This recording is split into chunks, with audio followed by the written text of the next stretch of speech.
आपने कहा कि अंग्रेजों से कौन मिला हुआ था। अब मैं कोट कर रहा हूं, सर सैयद अहमद ने किताब लिखी रिसालाए असबाब बगावते हिंद, जिसमें उन्होंने 1857 के बारे में यह लिखा अंग्रेजों को कि यह हिंदुओं का विद्रोह था, मुसलमानों का इससे कोई लेना देना नहीं है, मुसलमान आपकी वफादार कौम है। किताब कोट कर रहा हूं, सर सैयद अहमद की किताब रिसालाए असबाब बगावते हिंद। इसलिए जब आप बोलिए तो बहुत सोच समझ के बोलिए, आए बाएं शाएं मत बोलिए कि अंग्रेजों से। आप सुनिए, सर सैयद अहमद ने दिसंबर 1887 में लखनऊ में और मार्च 1888 में मेरठ में कहा कि हिंदू और मुसलमान दो अलग कौम नहीं है, दो अलग देश हैं, और जब अंग्रेज छोड़ेंगे तो हम हिंदुओं की रियाया नहीं बन सकते, हमें अपनी कलम यानी तलवार को प्रयोग करने का मौका चाहिए। तब साहब सुनिए, सावरकर जी 4 या 5 साल के थे। अब आइए और आगे जब बोलिए तो बड़ा सोच समझ के बोलिए। आप लोग तो ऐसे मतलब बोलने लगते हैं। आप सतीश जी की बात का जवाब देते हैं, अंग्रेजों से कौन मिला था।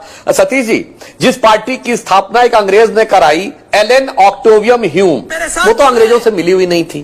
जिसके पहले 25 साल में दर्जनों अध्यक्ष, कांग्रेस पार्टी के अध्यक्ष अंग्रेज सेक्रेटरी रहे। अगर आपको नाम ना पता हो तो बता दो, William Wedenberg, George Yule, Alfred रोब इत्यादि इत्यादि, ये ब्रिटिश सरकार के सेक्रेटरी थे और स्वघोषित लड़ने वाली पार्टी के सदर थे। 1910 में कांग्रेस का अध्यक्ष विलियम वेडनबर्ग ब्रिटिश गवर्नमेंट का सेक्रेटरी था, जिस साल सावरकर जी को 2 जन्मों का कारावास हुआ। अच्छा ये बताइए, ये अंग्रेजों के झंडे के नीचे शपथ किसने ली? 1937 प्रोविंशियल असेंबलीज इलेक्शन में राज्यों की सरकारें कांग्रेस की बनी, किसकी शपथ ली थी? क्वीन के निष्ठा की शपथ यूनियन जैक के नीचे ली थी कि नहीं? 42 की कॉन्स्टिट्यूंट प्रोविंशियल असेंबली में शपथ ली थी कि नहीं? और 2 सितंबर 46 को नेहरू प्रधानमंत्री बने अंतरिम सरकार में, वेवल ने शपथ दिलाई, क्वीन के निष्ठा के नाम की शपथ ली, यूनियन जैक झंडे के नीचे।